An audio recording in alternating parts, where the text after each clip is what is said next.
Hey guys, winter's back. Myles is back on his brother-in-law's 1966 Dodge Monaco project, and he's been so kind as to record a bunch of the progress, so we're going to present that here today. Hope you enjoy. Looking forward to seeing more on this car throughout the winter. I think that Myles' plan is to have the car ready to paint sometime this winter, so that's also very excellent. So let's see how that's going, and we'll catch up in a minute. So I don't know what you guys down south are doing with your summery winter, but out here, snow has dropped once already. And that means it's winter project time. And we did some organizing in here. I know it doesn't look like much, but at least we can get around the side of the car.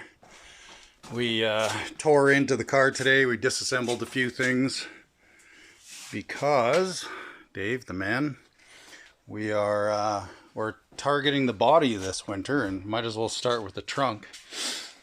And if anyone watched my Fury work, they know that this trunk, that's not acceptable to me. This is going to be shiny and painted by the time we're done. And we got a lot to do.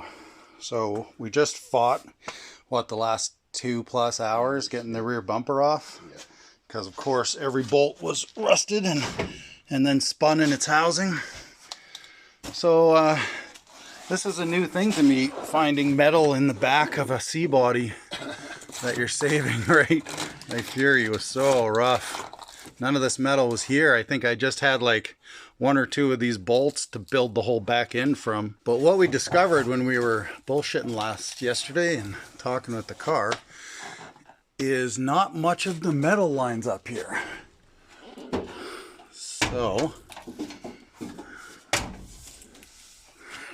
hard to show, I think, but if I can, you can see I've got about a 1/4 inch gap here where either the trunk is out or the car got rear-ended, pushed in a little bit.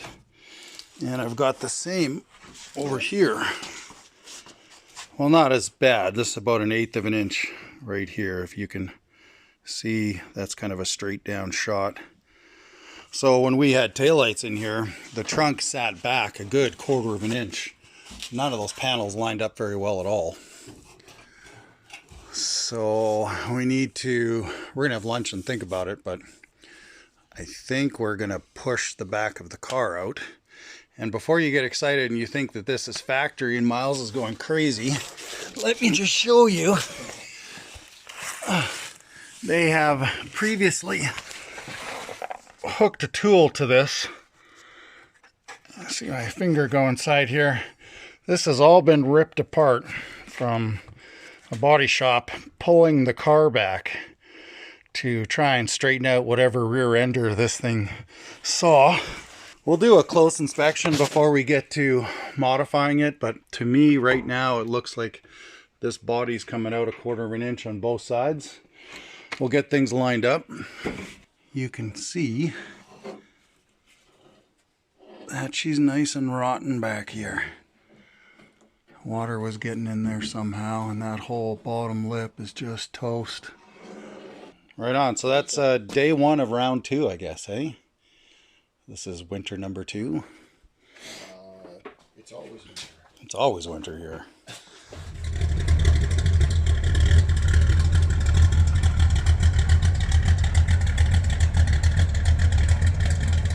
Welcome back.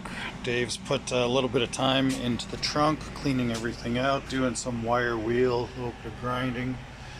And of course, we are popping holes through the trunk, doing a little bit of a cleanup. It's not terrible, but there's a few holes that are gonna have to get addressed. The trunk lid, that's coming right through from the inside. And just been around here. It's kind of hard to see, but all that's toast. The whole bottom edge is just crap.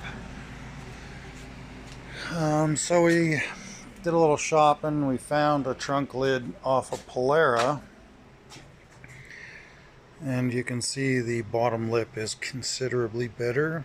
It's not perfect, especially this area. I think it's about the worst right there. It feels like it's lifted about a 1/16 or 1/8 of an inch. Some rust underneath that. Might have to cut that open, break that apart. Look on the other side, very clean.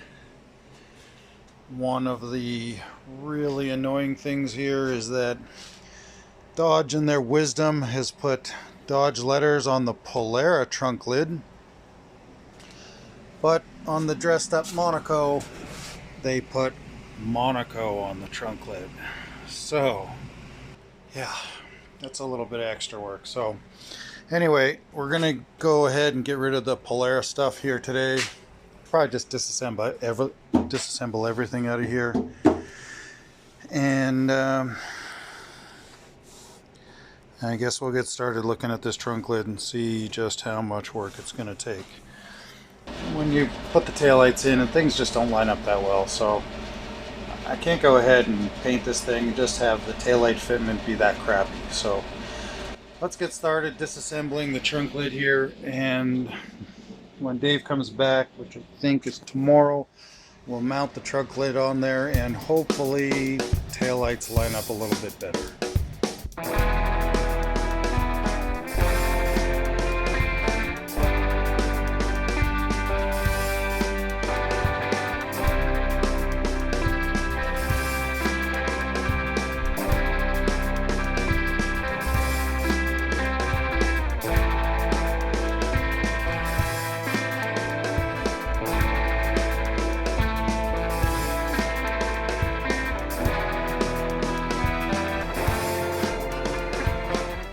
Tour so far. Better than expected. There's definitely some perforation here. I can feel it on the other side. But cruising right along. There's a couple swollen areas. It's got to be rust on the backside. So right here, it's a little swollen. I may just drill that spot weld out. Do a little cut here, bend that open, clean it all up. Well, that feels pretty good here, though. Oh, that's really nice. No issues going in there. That's a little swollen. Kind of feel the swelling. And then this area right here is pretty bad. I mean, it's not that bad. There's no perforations yet, but it's definitely swollen and lifted away from the body. And looks like we might have a little something there in the corner as well. Doesn't look too pretty. When you try to swap trunk lids from a Polara to a Monaco, they don't actually cut out the space for the taillights. Overall, it's still in better condition. So I think next we'll grind this backside away, because there's some bubbles here that I think are perforation. And that's definitely a hole right there. It's gone right through, so let's clean that up and see what we're dealing with.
Overall, better than expected.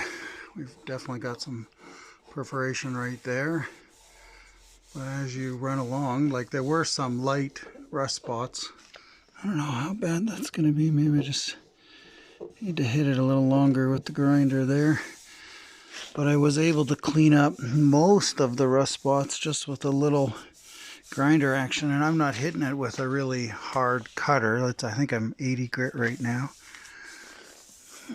So that is all really good. A little bit here, I'll grind a little bit better just to clean up that little surface rust. And over here, this is not so good. The more I hit it, the worse it got. So that's kind of toast. Might have to come all the way back to here because I see a little something there. It looks like we got some dark spots right in there. I don't think it's swollen right there, but cut this, bend it over. We'll chop out a piece, weld in a little corner there, and work our way down the lid. If I can get this bottom lip done, and maybe even weld up the Dodge holes. Better than I thought when I first looked at it. In fact, I was considering leaving it behind.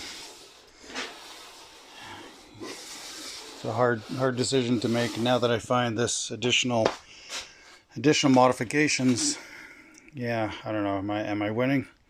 What does it matter? We'll keep pushing through and get it done. So not as much good news as I was hoping for, but not the end of the world either. Got a few holes here. That was my drill mark.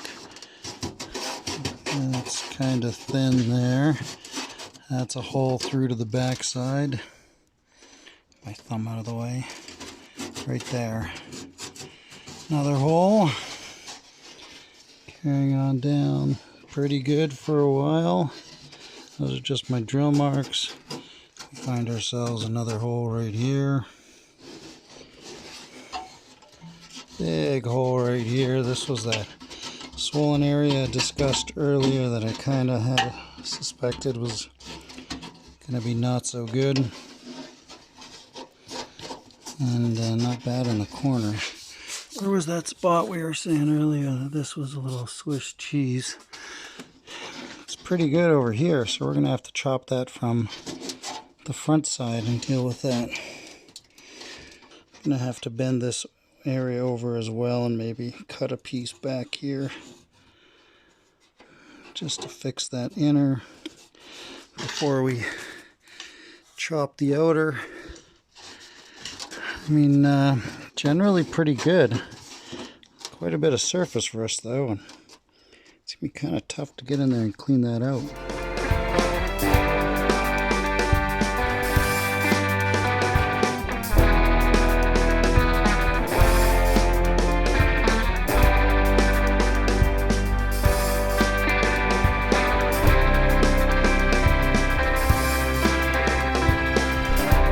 Another day rocking on the Polara trunk lid. It gets worse.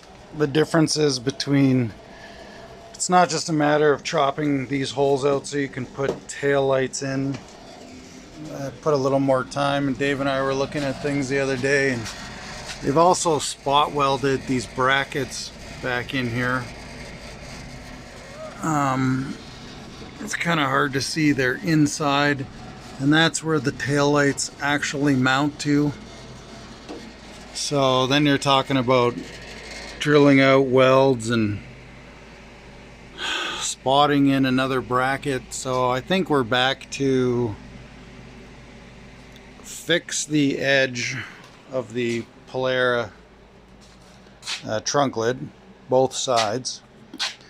You can see I went ahead and got on this patch today. I kind of forgot to pick up the camera, sorry about that. So I've done a couple rounds of welding and grinding in there, and I'm going to do one more and hopefully that will finish that up. So my plan is to fix this edge in here. Only a couple more patches to do. One there and one there. And then fix the two spots on the outside here, and then more or less cut this off going right down this line, welding the patch onto Dave's trunk. And then I don't have to worry about cutting holes and spotting out, drilling out more spot welds and transferring this over and lining up marks correctly to make sure everything's right. And then I don't have to worry about drilling a whole bunch of holes and welding up the old Polaire hole or Dodge holes and making it Monaco holes. I think overall that will be a touch easier. It's a new day with old rust. Yesterday we got that patch all finished up and thrown in there. Today we've got this made ready to go. It's beauty right there, missing a little bit of metal.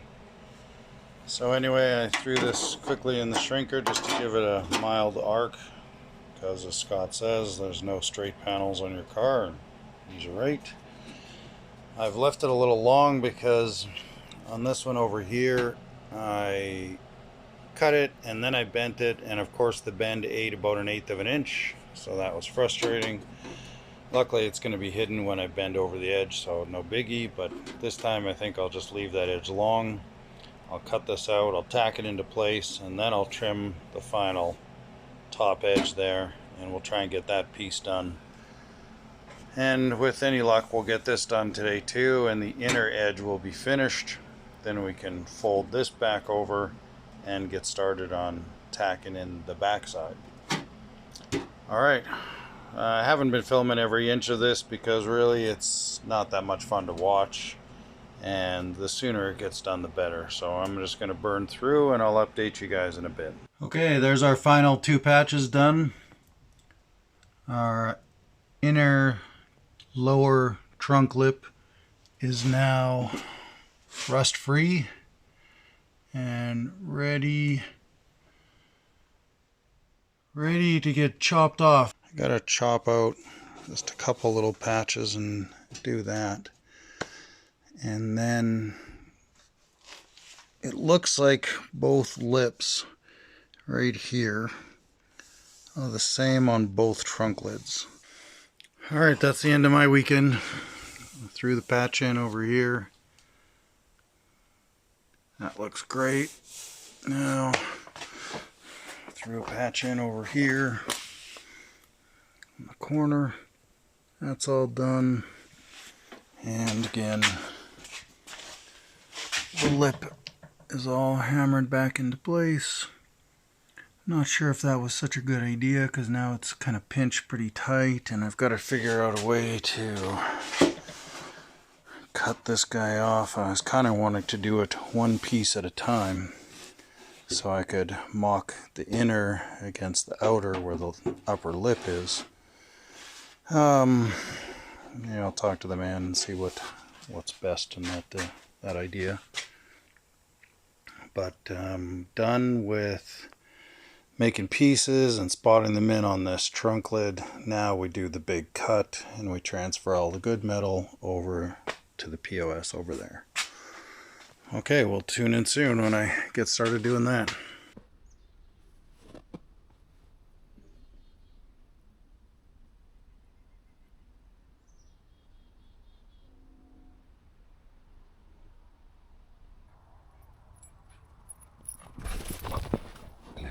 Hey guys, thanks so much for watching the show, and thanks again to Myles for recording all that for us. Very kind of you, buddy. We've got, of course, lots more to do on the 1960 Impala, and we get the dashboard back together for the 1959 Buick, and I'm sure there's other things that we'll get up to. Oh, and I've been shopping, but that won't be this week's video. Okay, we'll see you on Saturday for more of the... This is a regular contributor. Same old shit.